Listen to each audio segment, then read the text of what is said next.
If you pull the parable out of the passage, if you extract it from Jesus' introduction and the postscript at the end, the parable itself is, I think, is fascinating. The rich fool, as described by so many Bibles that choose to insert those little headings for various sections, seems to me to be anything but foolish. I rather like the rich fool in this particular parable, because it seems to me that he's a man with a plan, that he's a guy that is prepared to adapt and to change and address the changing situation around him. He has an unusually large harvest on the way, right? He recognizes that the harvest is going to be big and that his current capacity is not enough to manage it.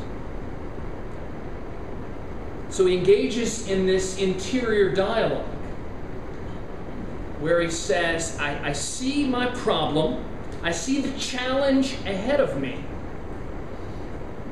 and I think I see the answer. I'm going to tear down the barns, the smaller barns, and I'm going to build bigger ones. And with my larger barns, I'm going to be able to manage this abundant harvest that is in front of me. And it's going to work. And I'm confident it's going to work, and I feel good about it. I feel so good about it, I'm going to sit back and be thankful and enjoy life, because I've responded well, and I've received well, and all will be well. Now, if you pull just that bit out, I think the guy seems great. I wish I had more people like that guy working with me, right? That see challenges ahead and are prepared to address them and adapt and receive the abundance before them, or to creatively respond to the abundance before them. But the trouble is, Jesus introduces this parable in a pretty negative way. He's talking about greed as he lays this thing out for his hearers.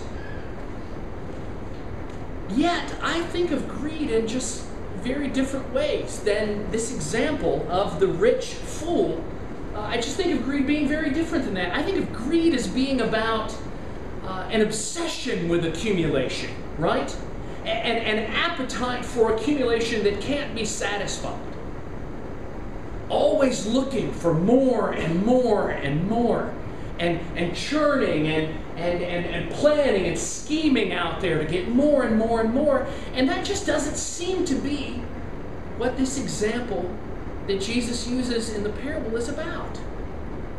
It's about responding to the abundance and the more that is in front of the rich fool.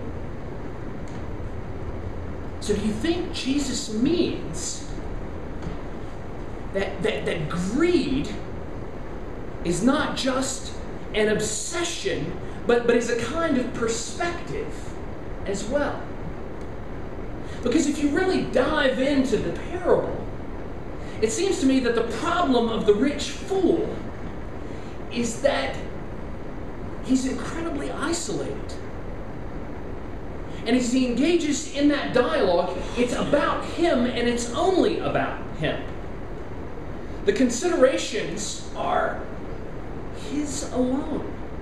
There's no discussion of neighbors or family or anyone connected with him. It's all in isolation. It's all interior. There's one thing that matters to him, and it's being able to be successful and being able to manage and being able to harness what he has. And that concern seems to override everything else. So maybe it's not about a bottomless appetite, but maybe it's about one's approach to the world. Because our rich fool's approach, at least according to the parable, is sort of solitary. It's a single dimension. The material world. Nothing else seems to factor in. So maybe that's the dimension of greed that Jesus is addressing here. Not the obsessive quality of our desire to accumulate, but the fact that we so often only see the world in that particular way.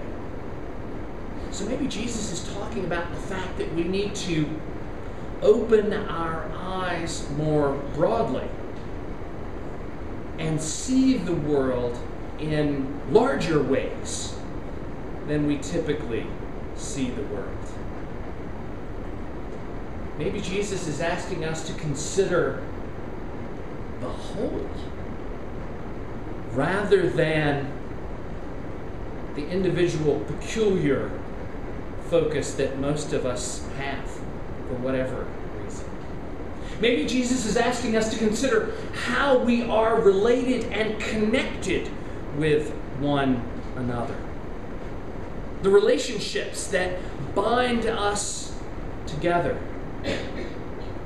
The ways that we touch each other in this world without even knowing it. Rather than this